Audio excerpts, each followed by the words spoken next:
listeners. Special good morning to our viewers. Welcome to The Point. It's Monday, the 18th day of May, 2026. Listeners, via our social media platform, the usual salutations goes out to you. Hope all is well with everyone this morning.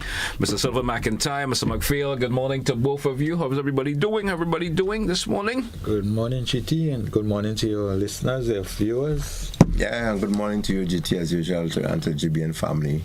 Our viewers, our followers, well-wishers, supporters. Great morning to everyone. Top of the week. All right.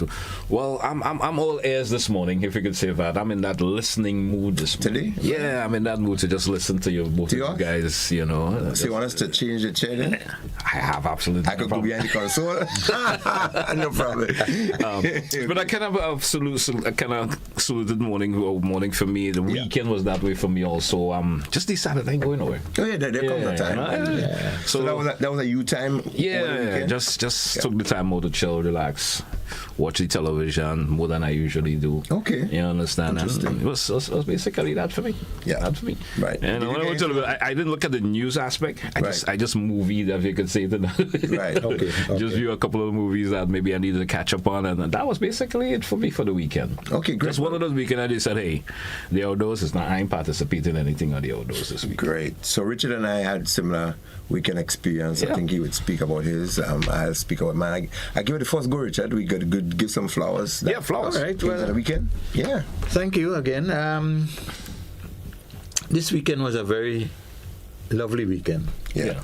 There was a concert on Saturday night at the Trade Center. Okay. Excellent. All right. Yeah. In terms of the organization, in terms of the delivery, participation, flowers need to be given to the organizers of that. Okay. It was a benefit concert for Cuba. Okay. All right. We know the situation in Cuba. Yes. And so it was an initiative to raise funds to help the people of Cuba. Grenada gives back. Okay. Yes. You know, and one of the performances that stood out to me was the playing of the mouth organ Oh yeah. by Dr. Francis Alexis. All right. Oh yeah. Casey, you know. You knew that before? I do get Dr. Francis. I have actually. I've seen him before, but you know, he was at his best on Saturday night. All right. He sang in between, and you know, but generally the performance was good. Innocent performed, and you know, it was quite a lovely evening, very relaxing. Happy to hear that. Okay, that was great. ¿Habla español? Sí. Oh yeah. Oh más. Mucho. Habla. Habla español, so un poquito. Okay. Para su defensor. Oui, me, yeah. See? Okay. Don't overdo it this morning, please. No. So we're not gonna overdo it. But buenos días a todos. Mi compañeros. Okay, good. Sí. And to everybody else, all the Spanish speakers, buenos días. And all the Cubans and Venezuelans who are here, I think, and we say this against the backdrop that over the weekend, my area we split, I think. Mm-hmm. I went to St. Andrew. Again, flowers to the organizing committee, Dr. Desma Williams, I think Ruggles Ferguson, and I saw Dr. Malachi Datin and so forth, and a few persons of prominence that were up at the Rainbow City Inn. Okay. Again, benefit dinner, sort of, and highlights of some aspects of what's happening in Cuba, the situation, and that was Cuba benefit, Grenada contribute towards that. It was a well received and very well supported initiative. We're going to commend that, and it really goes to show how you know Cuba and our society and the Caribbean. It shows how we can expand our integration on our support for Caribbean when those small initiatives could really happen. And I'm sure the Cuban people and government will appreciate us as a nation and as the rest of the Caribbean rallying around them in their time of need. We had our times of needs when they reached out to us, and it was very, very fitting, and there would be more initiatives across country that we would implore on Grenadians to really support. Yes. Yeah, there were several initiatives on Saturday, actually. Yes. There was a motorcade in St. Patrick. Mm-hmm. There was a breakfast in Redgate. And there was something in Lancaster, just was it too? I think there's something that's just upcoming, maybe. The Latant is on Saturday. There's a breakfast in Latant. Okay. There was a dinner at the Trade Center, which was sold out. Yes. 2 weeks ago. So Kudos. there have been a lot of initiatives. Yeah, I mean, that's commendable because the Cubans have done a lot for Grenada. Oh, yes. Over the years, Well, has done a lot for Grenada. Yeah. And if we could give back as much as we can, I think, of course, that certainly will go a long way. We all know the plight that they're facing right now. Yeah. And certainly as much as we can, we should do that. And I encourage all Grenadians to support any initiative that is in aid of helping the Cubans. So Yes. There was actually there were a number of competing events on Saturday night. Yeah. Right at the Trade Center itself, there was another event. Yeah. I think, annex. I think there was the Carifta Games appreciation. Okay. Right. There was some as a matter of fact, and a couple other. As a matter of fact, them too, we need to give a bit of flowers in terms of showing appreciation to the volunteers and others who contributed to the successful Carifta hosting. Yes. Okay. Yes, That too was a welcome initiative. I think we need to be able to see that a bit more across country. Appreciation is really based on the human mind. Yes. Everyone needs some for happiness all the time. All the time. And that's why the guy, Shotpri, I think it is, talk about giving flowers. Yes. Well, that's a really, really good way. Yeah. And that's where we breed a little bit of that. We support that, where we speak and give kudos to those who. But we think there's a lot more in Grenada we can do about, some initiatives in terms of the flowers. One of the things we are looking for to see is that more prominent Grenadians are named at community levels, at institutions, streets. At buildings, streets and so on. We can highlight them. We mentioned that on our program before. That's true. In a lot of communities, there are a lot of individuals who may have done a lot of things in between the community. Sometimes they don't get that recognition for various reasons. Unsung heroes. Unsung heroes within the community. Yes. For various reasons, they may maybe not someone will say, I'm doing it because I'm doing it. Yeah. But sometimes the vast amount of individuals within that community, they may have assisted some way or the other. Yes. They could get some kind of recognition for it, and sometimes we don't see that happening at all. And the most humble of persons who actually make contribution would not necessarily want their names to be mentioned. They're behind the scene. Yes. But whether they want it sometime or not, they may say to you they don't want it mentioned. But I think it is imploded on us in many ways. Like I think even Sir Eric Matthew Gary. Okay. I mean, despite everything else that he had gone through and became what is sometimes referred to as the dictator eventually, but his contributions over the years, Grenadians really appreciated it. Yeah. And when it came to identifying things before he actually passed, he said he didn't want anything named after him, basically. He didn't want a lot. Okay. But I think Grenada rallied and decided, well, somebody who's made such a contribution, we need to recognize them. They're in no place now to reverse it because they're dead. Yeah. So, I mean, if you want to do that, you can. If you want to do it, you can still do it. And I think eventually they put a monument in the Botanical Gardens and Zoo, that was, and then they named it after him. I also think the Botanical Gardens, subject to anything else, is a fitting place for even having heroes and all of that. Renamed. I think because traditionally we have the veterans activity already taking place there. Yes. There's a slate where some of the veterans are written, and to me, I think a cenotaph. A cenotaph. That's correct. And I think a well-placed location maybe for identifying people. I think there's a Heroes Park identified somewhere in Grand Dance. Yes. But I also think maybe in addition, or maybe a rethink, that area there is kind of centrally located. I think that you can. There was a botanical gardens there, and the whole aspect of botany is something that we could have and should have really encouraged. There are some trees there that still are, they do have particular significance, and they're still not named. Okay. And there were some trees and some animals that are actually genetic to Grenada and otherwise that we kind of have lost touch of. And we still think that a zoo is fitting. I think there was an initiative some way one time, or current way, that side up there.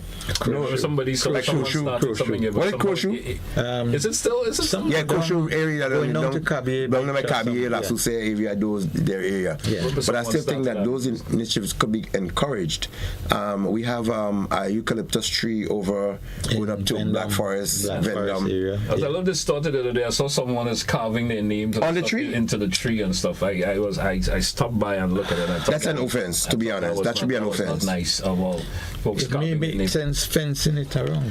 No, But not necessarily. Making it into a bit of a park look now. You make a park look. Benches and stuff there, okay. But I think you're making a very good point in terms of protecting our patrimony and so forth.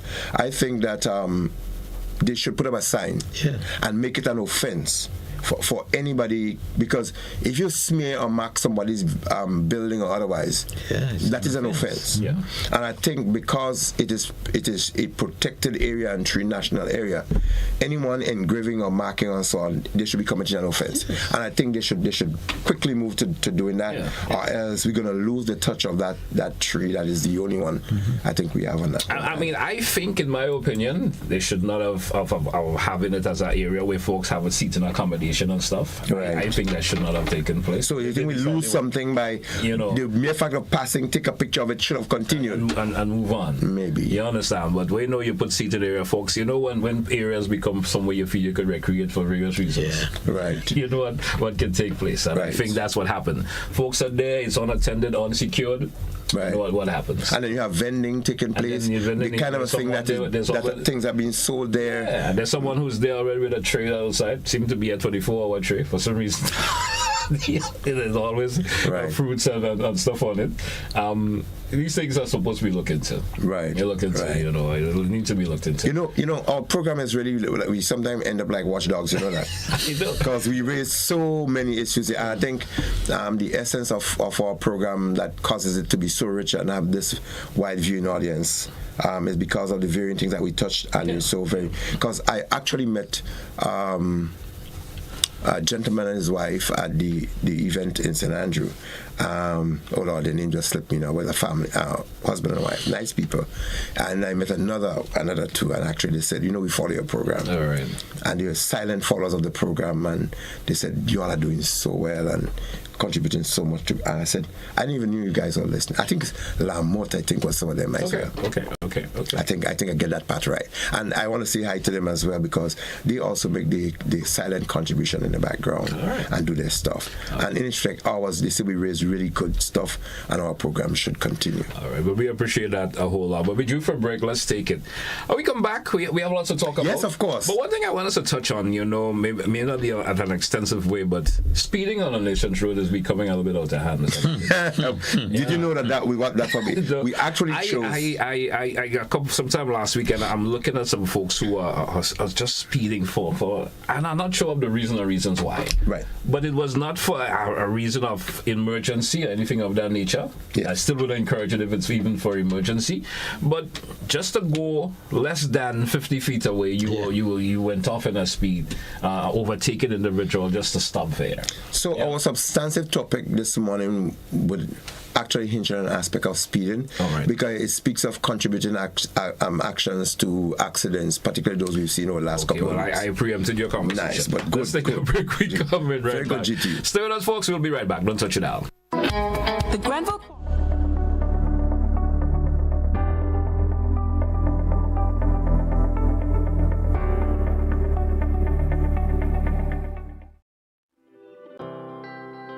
The Ministry of Agriculture White Potato Production Initiative is an OECS sub-regional project aimed at reducing Grenada's reliance on imported white potatoes, which in 2025 had an imported value of over 4.5 million EC dollars.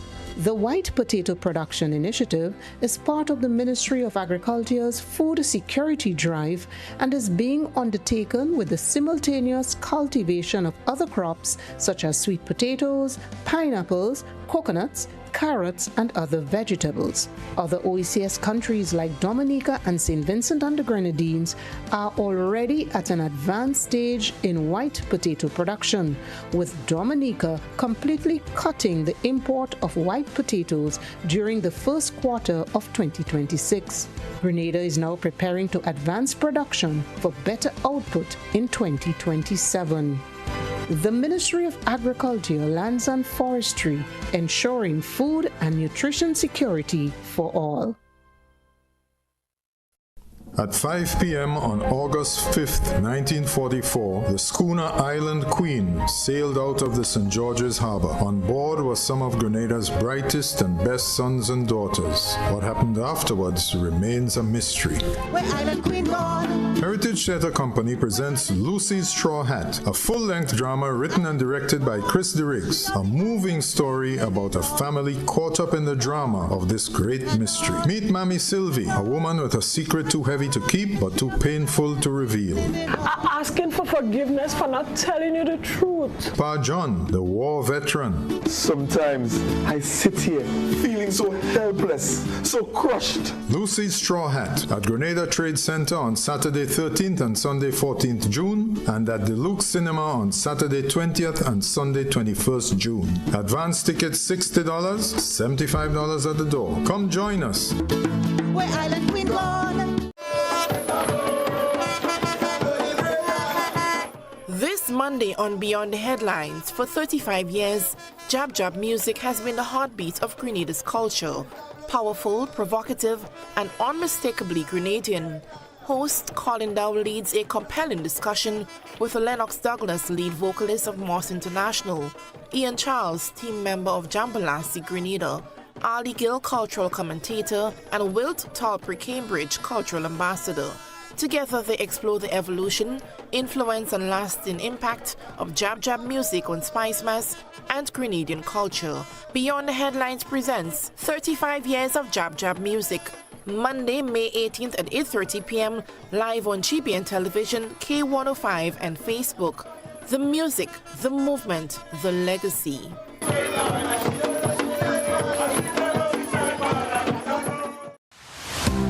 Building or renovating your home or business? Why not use clean, renewable energy? Install solar panels to power your home and office and see your energy costs go down and your savings go up. Using renewable solar-powered energy protects our environment, reduces our carbon footprint, and slows the devastating impact of climate change. Republic Bank can help to finance construction and renovations that make use of renewable energy. Visit any Republic Bank branch and ask about renewable energy financing options today. Republic Bank, we're the one for you.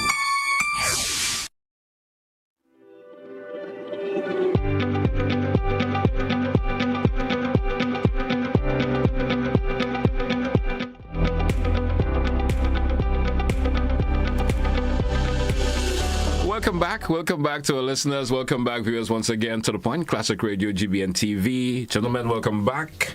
I did preempt the depth of our conversation when we were taking that break. Yes, of course. And I did mention, speed. Yes. Speeding on our nation roads. It's a problem.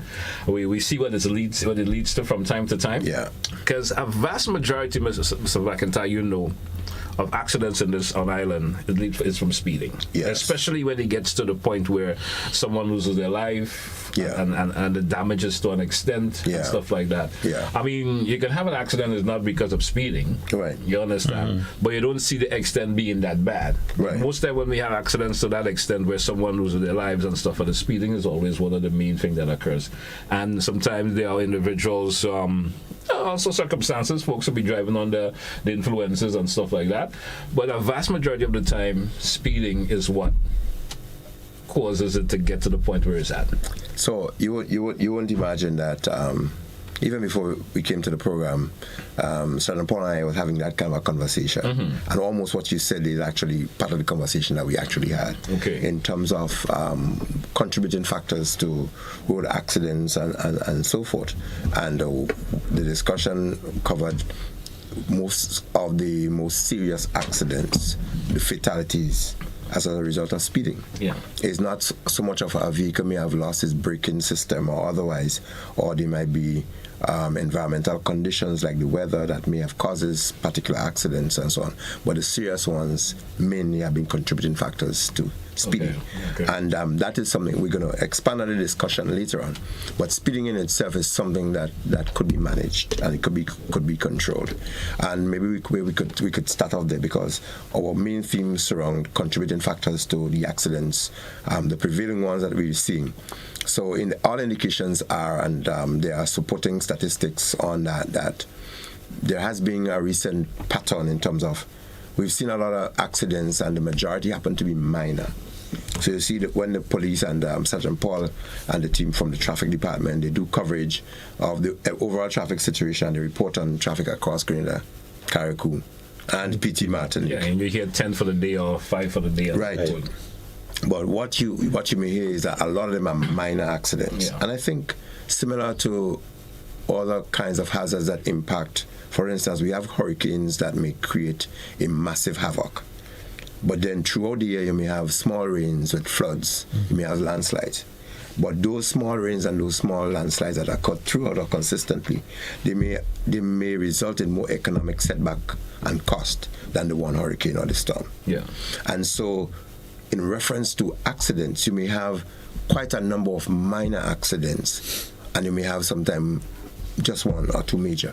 But when you do the math on all of that, you realize even if you may not have a lot of fatalities, but you may have sometimes a lot of injuries, and you may have a lot of damage to vehicles and everything else, damage to infrastructure, and that is huge economic setbacks. And so those are something that we want to be able to provide some information and some guidance as to how we can minimize those. As you mentioned, speeding, I think we can address speeding as one of those factors that we really should deal with. Yeah. And one of the off-air conversation that we were having is that there are some people who speed and they speed really without cause. And you cause those people who end up just speeding without really good cause, you may say they are not really wise, but they could be considered as otherwise. Best driver, I like to refer to them as. Best driver. Yeah, so if they're not wise, they are otherwise. Yeah. And so before someone speed or you overtake, I think one of the considerations that should be really taken, why am I speeding? Where is that taking me, or what are the risks am I exposed to, even in overtaking? And overtaking often requires a bit of speeding because you have to accelerate beyond the person who's ahead of you. Yes. And then you ask yourself, why do I need to overtake?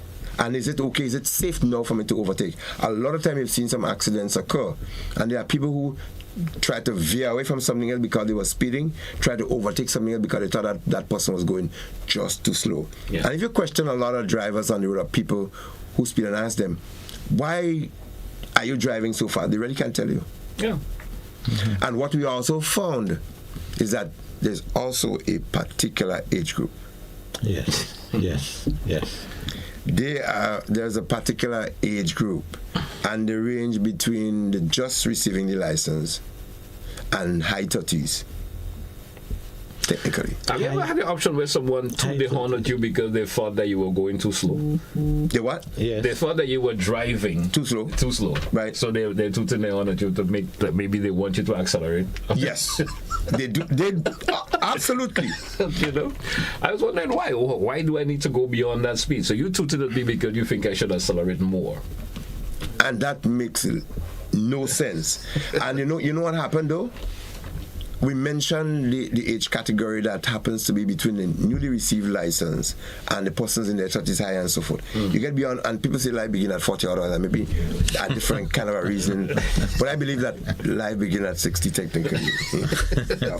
Or it begins at retirement, maybe. Because retirement is a stage thing, not an age thing, right? You remember? So true. Good. But really, going back to the relevance of the topic in terms of the people who speed and why they speed. There's the copycat issues. I think on one of our programs mentioned that. And as you said, there are drivers who induce other drivers, and there are some drivers who don't like people to go faster than them. Yeah. For no reason.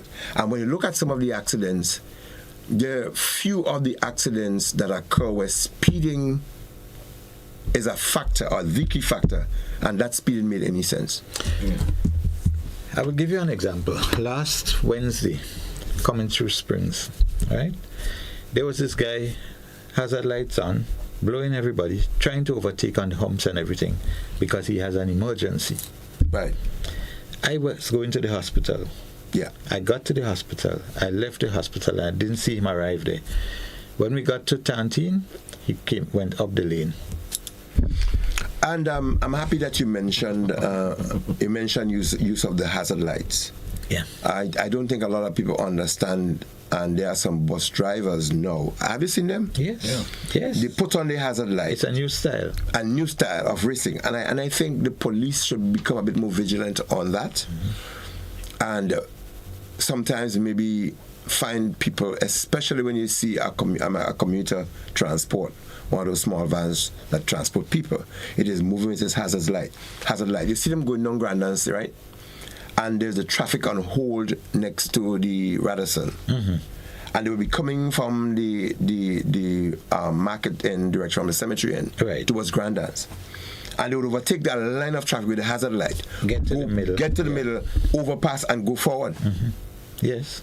Yeah. And I am thinking as well that those lights that should have been installed and the cameras embedded in them, I think they should become operational. Yep. And if they are operational, I think that the police should start announcing people who are caught on those cameras for violating those issues of the law. Could it be deemed as false alarm, raising a false alarm by using it for that particular purpose? Well, maybe not false alarm, maybe, but I think the inappropriate use maybe of the hazard light. I'm saying in reference to how Mr. McPhail mentioned that someone, they like if they were going to the hospital. I had that same situation with someone on Church Street. Yes. In the back of me, hazard lights blowing, thinking, so I pulled to the side and give that person way to pass, thinking they may be going to the hospital. Then only to turn and go down Young Street. No, and that conversation is a cause for concern, to be honest. Someone was blowing hazard lights on, and I'm thinking, well, maybe they want to go to the hospital. Mm-hmm. So I pull most of the bank direction, pull a little to give them to pass. Only to know they just swung and go down Young Street. And do you know that is also some of the causes of some minor accidents, because what happened, there are some inexperienced drivers and others who get intimidated by the horns and by the urgency of the people with the hazards XY. And they make a sudden swerve, or they make something without thinking properly, and they either bump into somebody else or they rush somebody's vehicle, and there you have a minor accident. Yeah. The persons now with the hazard light who just want to rush on, they move past, they're gone, and then the other persons remain in that accident. So I think our patrol enforcers should be a bit more vigilant and look out for these, and announce the people who are prosecuted or who are brought before the court for those issues. An observation also I've noticed, I maybe I'm wrong, but I'm noticing less patrols from police than they used to be.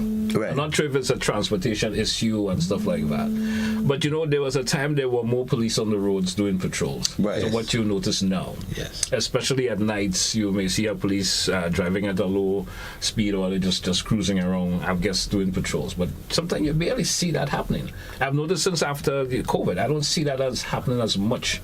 I mean, COVID, the police were out in their numbers, trying to make sure people don't break the curfews and all of that. Right. You understand? But no, I'm seeing minimal amount of police officers on the roads, except something may have happened, then you see they all come out.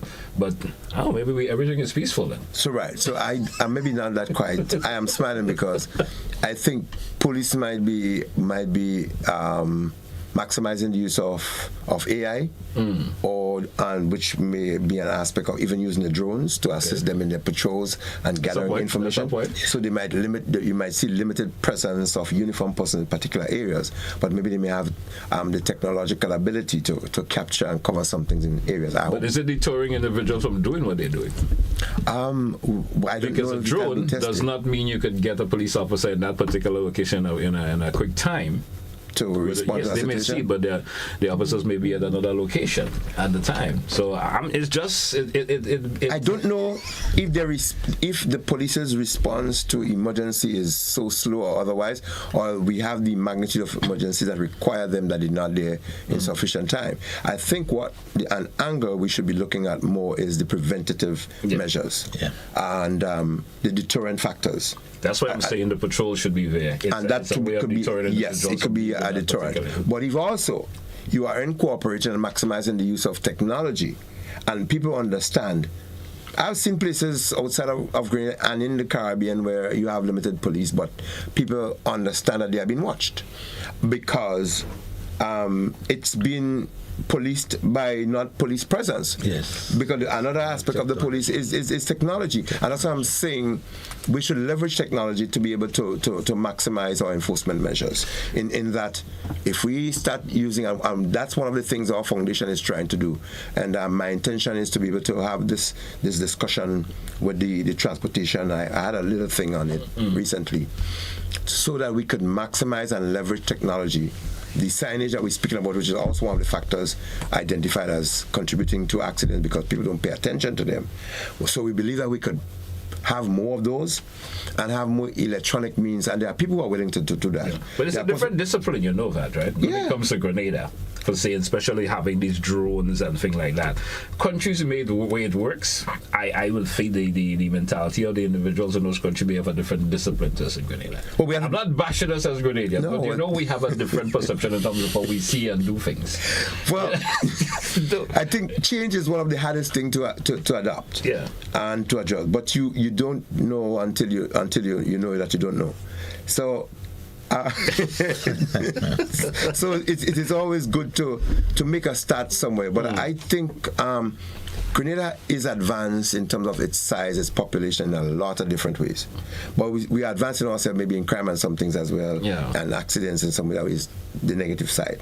So I think we can do more in terms of, and I use my word, intentional, leveraging technology to be able to do more enforcement. So if people know that at the places where they do more violations that they receive in their mail or otherwise, because every person who is registered as having owned a vehicle, they could be pulled up within seconds. So true. Through the police system.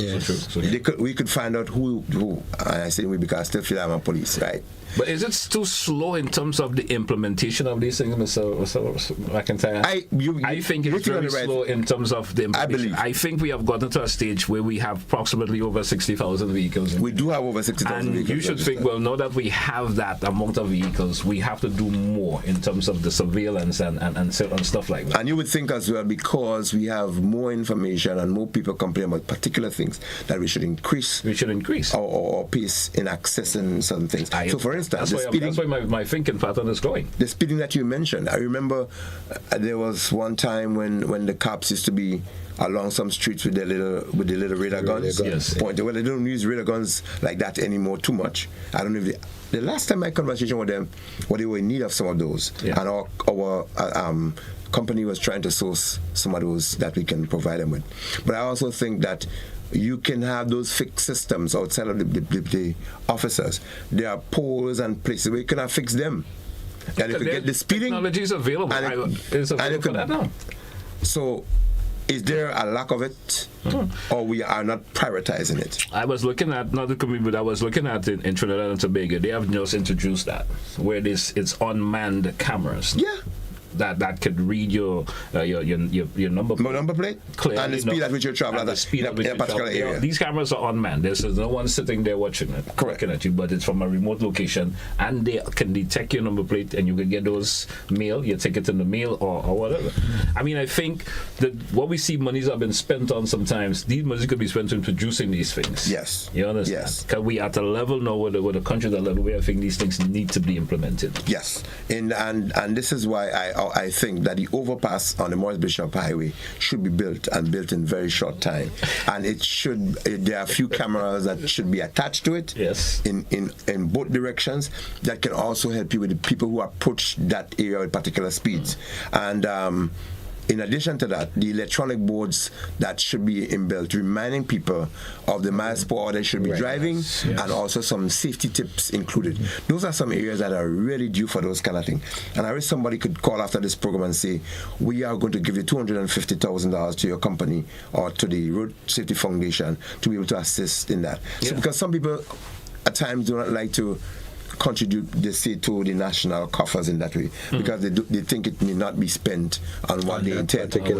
So I would think that a foundation as credible as ours, that is a good source we can guarantee that it will go into what is intended. Because as I said before, it's a legacy, it's a contribution to the unfortunate loss of my son's life that we want to be able to give back to Grenada, and we definitely going to do that genuinely. So I think that corporate Grenada, corporate Caribbean, the diaspora, and so forth, people can contribute to these causes that will help our economic situation. So the government could allocate resources in other direction when other places and other entities are supporting, national initiative. Yeah. And so it adds to our whole well-being. It adds to our general safety.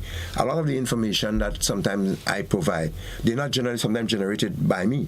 Yeah. It's sometimes through persons who meet me, they would speak of some of the concerns. So for instance, last week we mentioned about that area by the Republic Bank. And how that traffic could be adjusted. There are a citizen, a lady who called me up one time as well. Even if I was looking at it, but she called and she said, Mr. McIntyre, I've been clamoring and I've seen this and so forth.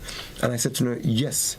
And I would want to be an extension of your voice to be able to raise it so that we can really look at it, because it makes really, really good sense. She's correct. She's correct in relation to that. Of course, the entrance and the exit should be should certainly rethink it. Yeah, and as you mentioned, change, people don't like it. People feel, well, I reach just at the bank, I have to go all the way down to Chubby Roundabout and come around. Yes, we have to. They do it when they're out of Grenada. Of course. You miss your exit on one highway. How far you have to go? Exactly. Yeah. Miles before you find the other one. But we hear and we find it is too much for us to do it. Change is something as a people we cannot, of course, don't accept it instantly. And they say gradual is sometimes the best, but sometimes I think drastic works. They are changes that need to be drastic. That has to be instant, that you have to gravitate to. Yes. Is that what it is now, and that's what it is now. Especially when it affects people's life and safety. All right. I think we do for a break, gentlemen. Let's take it. When we come back, we continue the conversation. Stay with us, folks. To the Point, Classic Radio, GBN TV. We coming right back.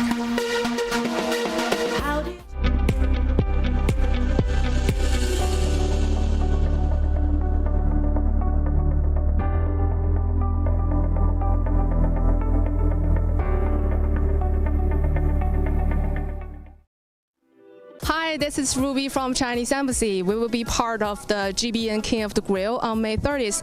So we will be presenting our authentic Chinese grill, and we welcome you to come out and join us in the festival and sample this. So see you there.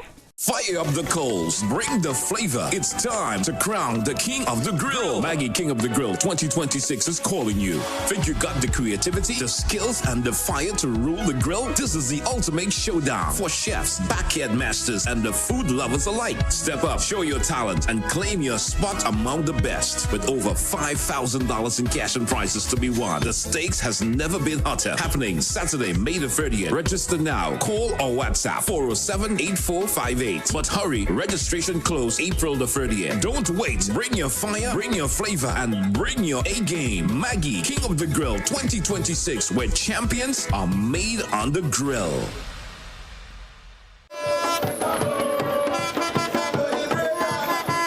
This Monday on Beyond the Headlines, for 35 years, Jab Jab music has been the heartbeat of Grenada's culture. Powerful, provocative, and unmistakably Grenadian. Host Colin Dow leads a compelling discussion with Lennox Douglas, lead vocalist of Moss International, Ian Charles, team member of Jambalasi Grenada, Ali Gill, cultural commentator, and Wilt Talpre Cambridge, cultural ambassador. Together they explore the evolution, influence, and lasting impact of Jab Jab music on Spice Mass and Grenadian culture. Beyond the Headlines presents 35 years of Jab Jab music. Monday, May 18th at 8:30 p.m. live on GBN Television, K105 and Facebook. The music, the movement, the legacy.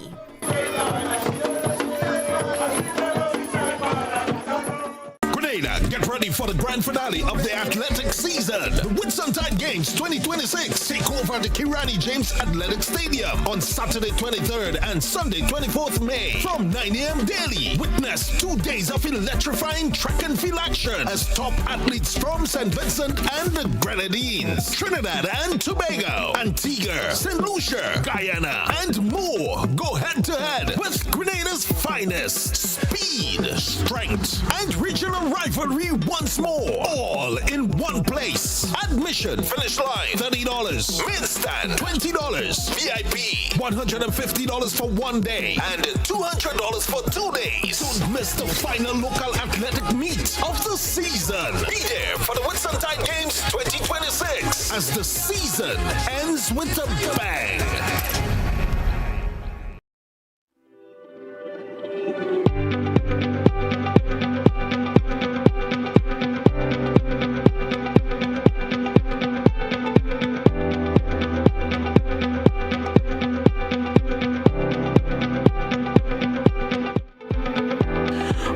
Welcome back to our listeners. Welcome back to our viewers. We're moving up just around 20 minutes before 10 o'clock. Just approximately 20 minutes left on the program this morning. Except, the calls come in when we may take another couple of minutes just in case when we do to entertain the calls.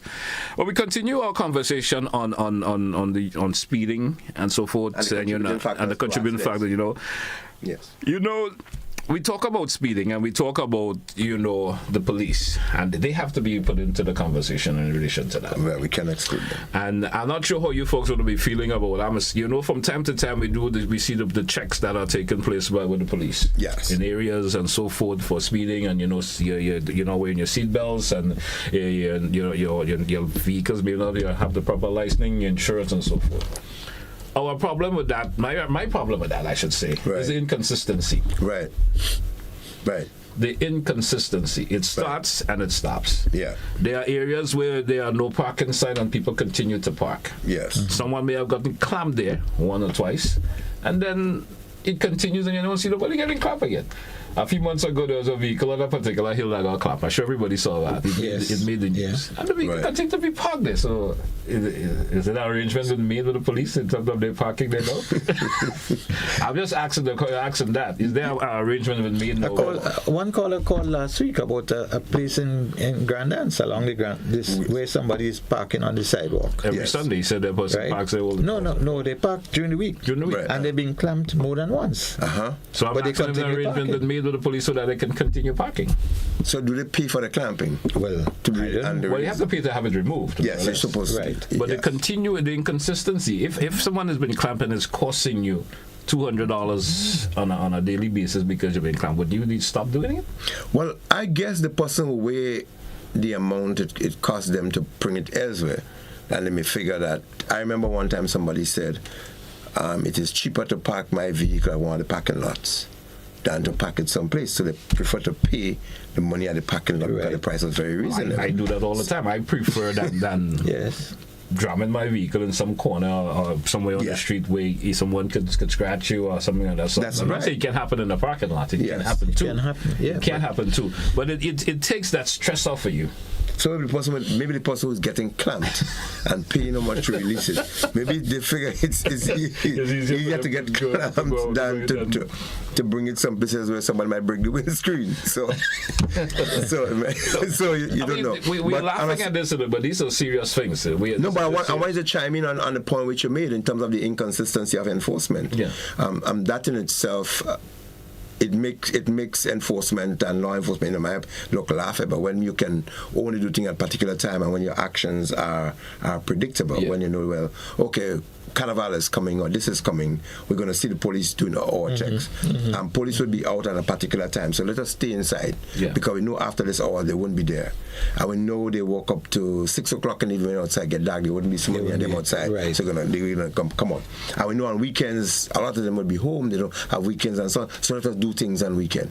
So the point you're making in terms of the consistency of enforcement is what we really need in terms of you set the standard. And as I mentioned, I think on a program that there's a terminology in military that once you've assaulted through the objective, you dominate the area, you have to put in mechanism to hold the ground. So you have to hold it. So in war, when you overtake the enemy, you take a position, you must not just leave it because you captured it, but you must have something there to ensure that you hold on to it. That's maintained. Yes. Exactly. So when you do a cleanup, you remove derelict vehicles or otherwise, you declare some areas as no parking. The police clear the sidewalk of no vending, etc. If you don't hold the ground, it's going to be retaken by the enemy. The enemy going to reclaim it. And this is one of the challenges that we have. So people at one time who feel, and just like how the police would plan for people who thief and break, the breakers and the stealers, they're planning for the police just as well. So the law breakers and so on, they're planning, they're thinking their strategy. You listen to some guys and you hear the planning and they speak about what they intend to do and how the police operate and how they're going to counter that. And I believe a way of ensuring that you are on top of the game is to be consistent. If it is wrong, it is wrong. You beat somebody, you lock them up. If it is no longer, it is no longer. Yeah. If you had to clear something over a given period of time for something, yes, it is done. But if it's supposed to be a permanent fix, an offense would be an offense all the time unless the law is repealed. I agree. Someone has sent me to ask you this question, Mr. McIntyre. Do you remember that when we carried out traffic checks at nights, when they were, of course, when they were nights together with CID, the traffic branch in Jungle seems to have we done that. I'm trying to get the flow of what. I'm not getting the flow of it, so I'm not going to continue. Because it's not a WhatsApp? It's a WhatsApp message, but there's not a flow in terms of how the statement is brought across. Okay. All right. It's moving up 10 minutes before the tops. I think we can entertain some calls from our listeners. Okay, let's do. Of course, sticking to the subject matter that we're speaking about this morning, speeding and inconsistency in things in general, especially when it comes to traffic related. Yeah. We want to keep the conversation on that level this morning. 435-2041. We do have a first caller. Caller live. Good morning. Welcome. Hi, good morning to you. Good morning to you, gentlemen. Very interesting program. First of all, quickly on the preamble you had about the Cuban situation. Many people are talking about the situation in Cuba today and the need to support them because of what they have done for us. But it doesn't seem as though many people are aware that there were many Grenadians who migrated to Cuba in the early 1900s. And the offsprings are also in Cuba. Long before people started going to Trinidad, they went to Maracaibo, they went to Panama and other places, including Cuba. And I have family in Cuba, and as a matter of fact, our approach to this Cuban crisis as a family is to try to help a family to settle into Grenada, a family of 4. So I'm saying that there's different approaches we can use to assist with the situations. Cuba didn't just come to us 45 years ago. They were a major source of remittances and so before the revolution. And there are Grenadians there who, in some cases, we can assist directly to even come and resettle here in Grenada. With our situation now with the employment situation and population seems to be stagnant, and so that may be something we can think of as a country. Now, the other thing is the matter of the speeding and the overtaking and so. You know, one question I always ask myself and other people is that how much time can you save by speeding in Grenada? If you live in Granance and you're going to Lagoon Road and you overtake 3 vehicles, 4, how much time are you going to save really? In most cases, it's less than a minute. So why would you take a risk that's not going to save you any time? I can understand if you start Morris Bishop Highway and there is a learner at the start of the road, and that learner may keep you right back and cause a line of traffic behind you or all the way up the stretch.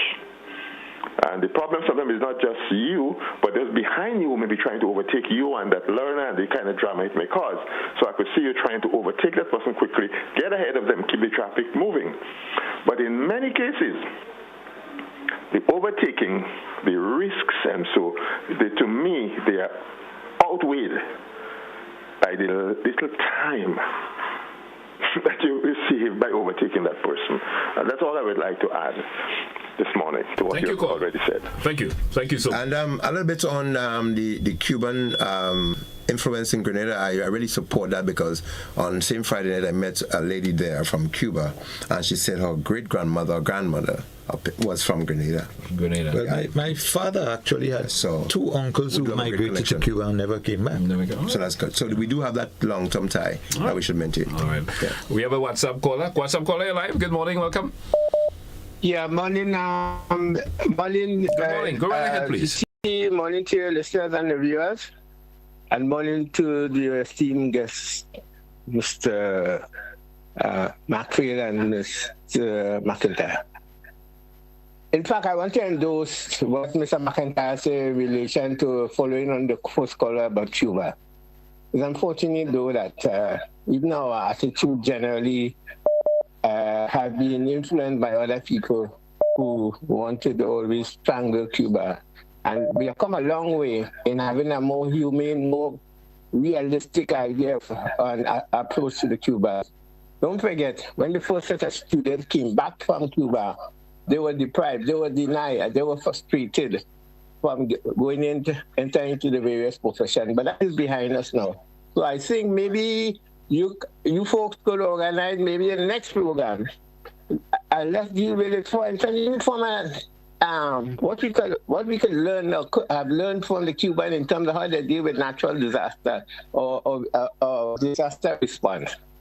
Anyway, in terms of keeping to the topic, I think unless we find a way to help to create that sense of solidarity in our country, it's very difficult. It's something that's kind of disappeared in the world, where people don't care about life and nature and all that kind of thing.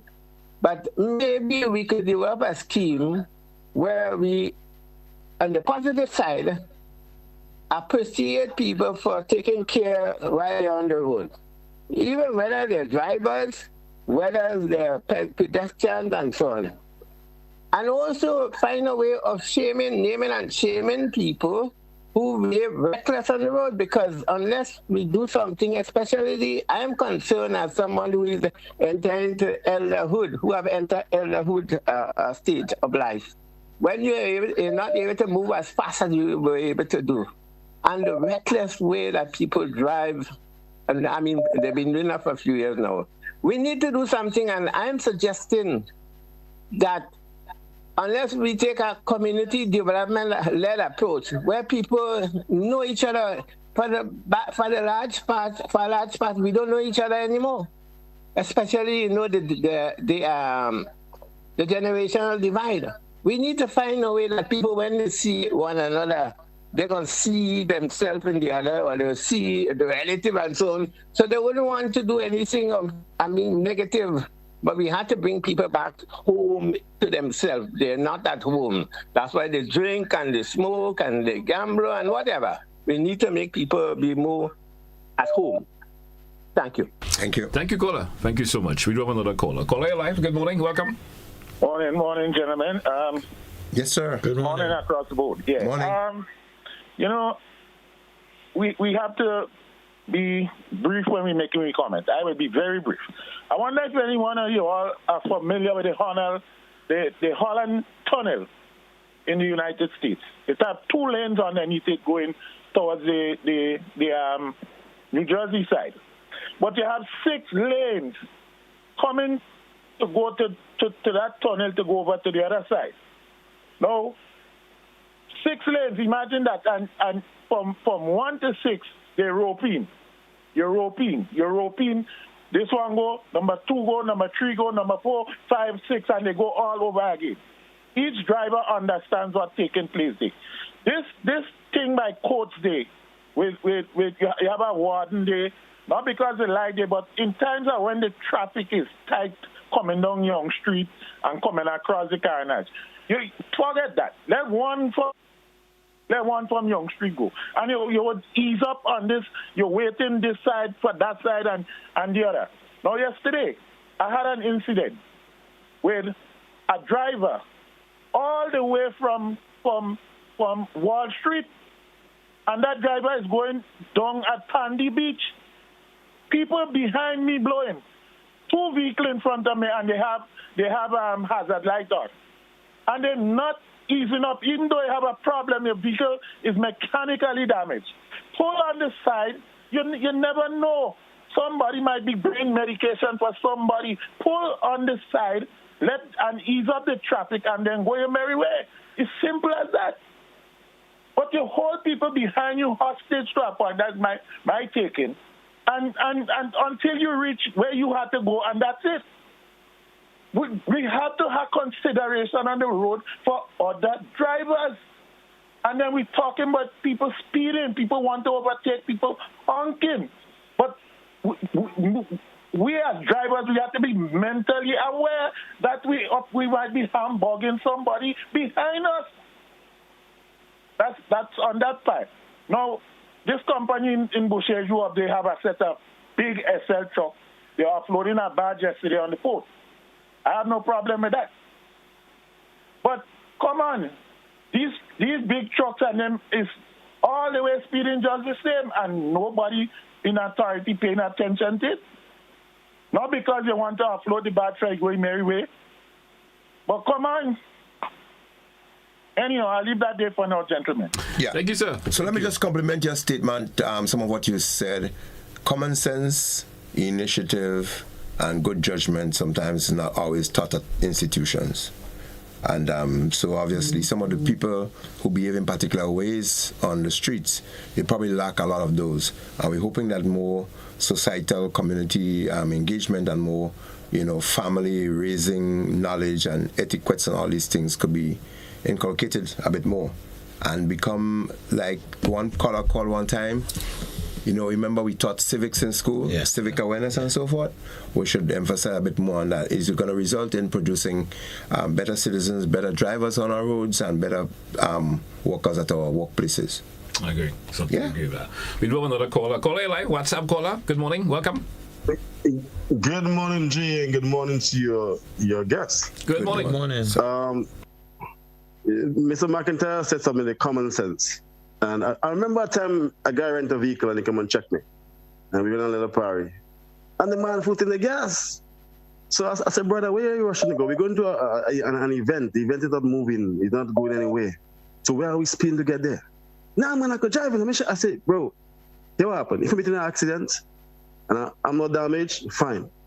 But if you're damaged or you're damaging people cack as a rental, you all want fixing it. And I'm not putting a penny in that. That's how the guy learned some sense. The guy catch himself like, all right, okay, I'll take my time now. You rent a vehicle, you cannot buy one, but you're speeding in people's vehicle. Most likely you might crash a vehicle. So common sense, a lot of people don't really get it. I don't know why. Secondly, bro, you speak about common sense, I tell you. Now, I think it was Saturday, that truck passed collecting goods for Cuba. And, we keep on saying that we're helping the Cuban people. I don't believe we're helping the Cuban people, we're helping the Cuban government. Really and truly to stay in office. How much corned beef and how much we're going to send over there to keep them in office? Common sense. This thing is not, the program they have over there is not working. The government needs to step down and let the people be free. That's what they need to do. Have a nice day, brother. Thank you, caller. Thank you. That was heavy. Your contribution. That's Yeah, but we also have to remember the factors. It's not just about the government of Cuba. Yeah. The external factors. Yeah. And that is the real problem. It's not the government in Cuba, but the external pressures. All right. On the government. We have one more caller, and that caller will, of course, end today's call-in segment. Let's take this call, and then we take some closing contribution. Caller live. Good morning. Welcome. Well, thank you very much, Mr. Telesford, for giving me the opportunity to bowl the last over. Mr. McIntyre, Mr. McPhail. Good morning, sir. Listen, I decided to listen to you folks today and so on to sort of relieve myself from the pressures of the international news. But something came to my mind because, when you fellas come on and so on, a lot of things that I get there from you, deja vu, we've heard that prior. And it has provoked the question that I ask you today. Have you been documenting the observations that have been made on this program over the year or more it's been running, or whatever time it's been running? Have you been forwarding these observations, re-traffic, re-disaster one, formally to the administration, in other words, the government, as we say here, quote unquote, and its relative entities, for example, the police or NADMA or whatever? And this is the most important thing. Have you been getting formal responses? And of course, finally, how or what percentage, should I ask, of reference you have that these things that you've been suggesting has really been looked at with positive responses given? Has any analysis been made? Can you give us any figures? I trust that whatever asked has been understood, and you can give us all the information really above. Thank you very much, and have a nice day, will you? Thank you, sir. Thank you so much. I guess you want to respond to Mr. Rollo on some of these statements? Yes, thank you, Mr. Rollo. Very thought-provoking and very, very on point in terms of structural, organizational, and systematic way of handling things and so forth. That's exactly along the lines where we're going. Some of the things that we do have been formally submitted. The next program will endeavor to give you a feedback in terms of, again, as you mentioned, the years that we've been here. We've been giving some updates and some progress on some of the things we've done. And I guess from the end, in terms of making the national impact and understanding the efficacy of what we are doing, it is critical to have it done in those kind of ways. It is officially submitted, given a response, and actions taken or actions not taken. So we'll endeavor to give you a formal update in terms of our actions so far, and not just you. I think members of the public will be requiring that, and it's not a matter of we coming here and every day speaking over the same thing. I guess we always try to be different, but there are some issues that will be reoccurring. As long as human beings exist, there are some things that will be with us, but how we deal with them and address them is what is critically important. And the depth and the levels at which we have gone into, where we are and where we are intending to go, is critical to give that update. All right. Unless we would be, our effort would be in futility if we are not able to give and to see progress of it. But we have seen a lot of things that we have spoken about. We have. Of course, have been looked into. Areas of science, we have saw that. We have spoken multiple times in terms of the signs that have been in the bushes and so forth. We have seen they got cleared. I remember the time we spoke about that bridge situation in St. Andrews, and we saw some work was done on that in terms of repairing the rail. So we know that our efforts, whatever we do here, there are some positive feedbacks that came about from what we've been mentioned. And even last week on our program, I think the week before, we mentioned the increase in signage across. Yes. And in this week's program, I had engagement with some officials, and we did hear, even Sergeant Paul was speaking, I think it was yesterday morning I heard him speaking about one of the areas was the insufficient signage, and that's part of the intent as well, to increase them. All right. All right. So I guess you have a little homework to do for Mr. Rollo. Absolutely. All right. Hey, folks, that's what we're going to wrap for today's edition of To The Point. I'm not sure if anything in closing from Mr. McIntyre, Mr. McPhail, anything in closing before we take a wrap this morning? No, good program as usual, but next week we would not be on. Next week I'll be with Monday. Oh, yeah, with Monday. Oh, yes. So as we go into with Monday and subsequent programs, I think our intent this morning was to focus on contributing factors to some of the accidents, major and minor, and we figured speeding is one of the greater contributing factors.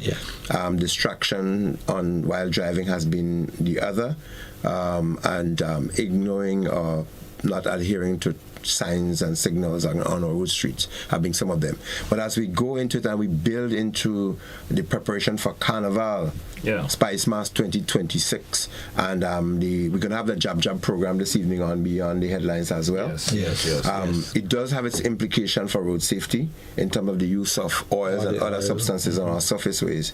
It means that drivers have to be more careful, and persons who are inclined to become Jab and otherwise should understand that the road surface is not the place where you want to be doing that. Remember some of those issues we had showing its face last year? Yes. When folks were doing it before Carnival and having those events. Hope that we'll see a difference. A decrease in that. And decrease in that for. And that police and the law enforcement will enforce adherence to those kind of things a bit more.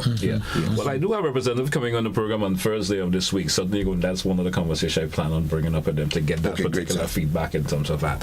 So once again, gentlemen, thank you so much, as usual. Until we do this again, well, not next week, but the week after. Have a good one. All right. Hey, folks, that's how we wrap today's edition of To The Point. Thanks all who contributed. Have a good one, folks. Goodbye.